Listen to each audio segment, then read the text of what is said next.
요! 부처했어. 네, 안녕하세요. 식품 사업하는 사람들 심유중 행예사입니다.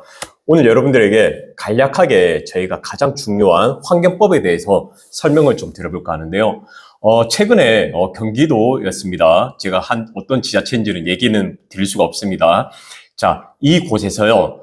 저희가 축산물 가공업을 하기 위해서 저희한테 의뢰가 들어왔는데 사전에 그 해썹 인증에 대해서 그 외부 컨설팅 회사에서 아마 의뢰를 했던 모양입니다. 그런데 이 업체가 인허가에 대한 대리권이 없으니까 이거를 이제 저희한테 의뢰를 주셨는데, 자, 일단은 경기도청에다가요, 우리가 축산물 가공업에 대해서 인허가를 받기 위해서 각가지 뭐 도면이라든지 시설 장비 내역서를 이렇게 작성하게 돼 있는데요.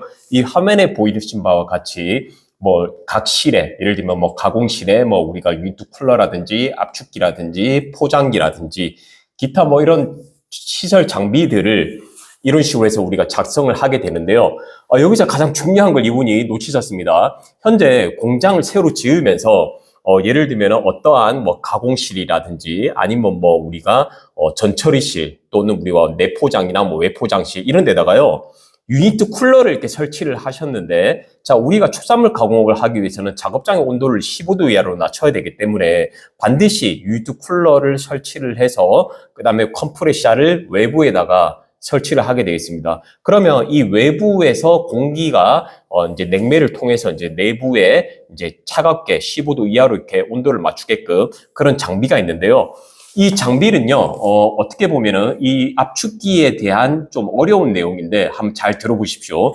자, 우리가 보통은 왕복 운동식 압축기라는 게 있습니다. 흔히 그냥 컴프레셔를 불렀던 건데, 자, 왕복 운동식이 있고, 그 다음에 스크롤 방식이 있고, 스크류 방식이 있습니다.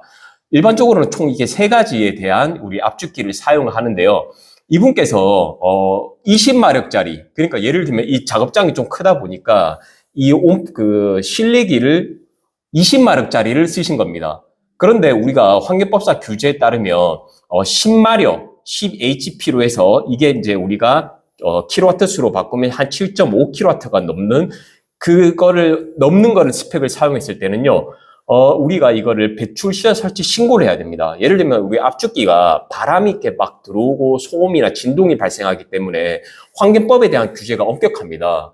그런데 이거를 모르시고 20마력짜리를 두 대에다가 그 다음에 또 우리가 또 어떠한 온도 장비를 설치하기 위해서 또 15마력짜리, 그러니까 15마력이 두 대, 20마력짜리 두 대, 뭐 이런 식으로 막 설치를 해 놓으신 겁니다. 이 비용도 상당하거든요. 그래서 제가 이 내용을 다 확인을 해보니까, 자, 어떻습니까? 환경법에 대하면 소음, 진동에 대해서 이 장비 스펙이 넘어서 버린 겁니다. 이 건축물 자체가 근린 생활시설 제조업소로 되어 있기 때문에 배출시설 설치 신고 자체가 안 되는 겁니다. 그래서 배출시설 설치 신고가 안 되면 이 기기 장비류를 다시 스펙이 낮은 우리가 환경법 규제에 따라서 한 대당 10마력 이하로 낮추는 그런 기계 장비로 바꾸셔야 되는 이런 상황이 벌어진 겁니다. 이거를 모르고 여러분들에게서 이렇게 함부로 시설 장비들을 사용했을 때 이 막대한 손해가 발생할 수 있기 때문에 반드시 어떠한 시설과 장비를 구매하기 전에 자, 이게 대기에 우리가 들어가는지 안 그러면 소음, 진동 또는 폐수와 관련된 건지 이걸 반드시 확인을 한 다음에 시설 장비를 넣으셔야 됩니다. 가장 중요합니다. 자, 그래서 자, 저희가 스크류 방식이 있고 나사식, 그러니까 스크류가 나사식입니다. 그 다음에 왕복 운동식이 있고 스크롤 방식이 있습니다. 이 압축기가 일반적으로 이게 아까 말씀드린 세 가지가 일반적인데요. 자, 왕복 운동식은 우리가 규정상 10마력이 넘어가면 안 됩니다. 그 다음에 두 번째로는 나사식 스크류 방식이라는 컴프레셔가 있는데요. 그걸 압축기인데 이거는 50마력까지 사용할 수 있습니다. 자, 어떻습니까, 여러분? 한 대당 우리가 왕복 운동식 한 대가 있을 수 있고, 그러면 예를 들면 왕복 운동식을 우리가 7마력짜리로 쓴다 하면, 자, 일단은 10마력이 이하니까 이거는 이제 통과라는 말씀입니다. 자, 그런데 컴프레셔가 두 대, 세 대일 수도 있겠죠. 그러면 7 곱하기 3 하면 21마력입니다. 이건 어떻게 되냐? 이거는 가능합니다. 한 대당 10마력이 넘으면 안 된다는 거지. 그래서 총 합계가 50마력이 미만이 되면은 또 통과입니다. 그래서 여러분들께서 자, 우리가 축산물 인허가를 받고 뭐 내부 인테리어 해석 기준에 맞춰서 그렇게 공사를 하지만 시설 장비를 구매를 하실 때는요, 반드시 우리 전문 행정사들을 통해서 자, 이 규정이 소음과 진동에 대해서 또는 우리가 오븐을 쓰는 경우도 있습니다. 우리가 뭐 간접 오븐, 우리가 직접 우리가 또 온도를 또 제한하는 그런 것도요. 대기법에 또 우리가 환경법상의 제한이 걸려 있습니다. 자, 그러면 기계의 스펙, 용적이 중요하고요. 그 다음에 전력 소비량이 중요합니다. 그 전력 소비량은 사실은 마력수로 표현되기도 하고 킬로와트로 이렇게 바꿔서 우리가 계산도 하거든요.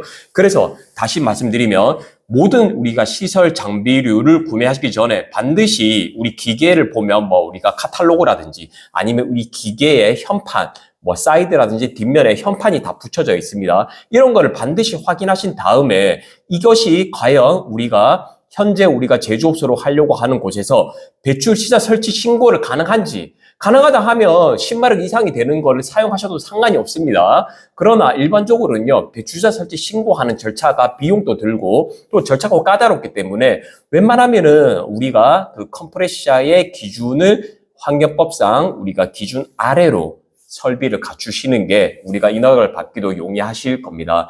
다시 한번 말씀드립니다. 폐수도 중요하지만 소음, 진동, 대기도 엄청 중요합니다. 일반적으로 우리가 뭐 오수, 우리 공공하수 직관으로 연결돼 있다 해서 우리가 폐수에 대해서는 아무런 문제가 없다 이렇게 판단하시면 안 되고요. 정확하게 우리가 일일 발생, 배출, 우리가 폐수 발생량이 어느 정도인지도 다 우리가 검토를 한 다음에 인허가가 들어가는 겁니다. 그런데 이거를 외부 컨설팅 기관에서 이 법을 대해서 정확하게 아실까요? 전혀 모릅니다. 행정사조차도 이게 어려워서 우리가 여러 번 꼼꼼히 확인을 하고 또 우리가 맑은물 사업본부라든지 그런 데도 우리가 계속 확인을 하기 때문에 이 부분은 반드시 우리 전문 행정사를 통해서 여러분들이 인허가를 받으셨으면 좋겠습니다. 또 마찬가지입니다. 여기 보시는 바와 같이 우리가 포장대 근데 이런 거 있지 않습니까? 위생실에 들어가는 거 이런 거 전력 소비량은 낮기 때문에 이런 거는 웬만하면 그냥 다 통과가 된다고 생각하시는데 컴프레셔가 제일 중요합니다. 우리 일반적으로 컴프레셔의 사용 용량을 반드시 확인하자. 반드시 확인하는 게 어렵다면 전문 행정사에게 우리가 위임을 해서 이 내용을 검토를 받아보자. 자, 이 내용 꼭 유념하시기 바랍니다.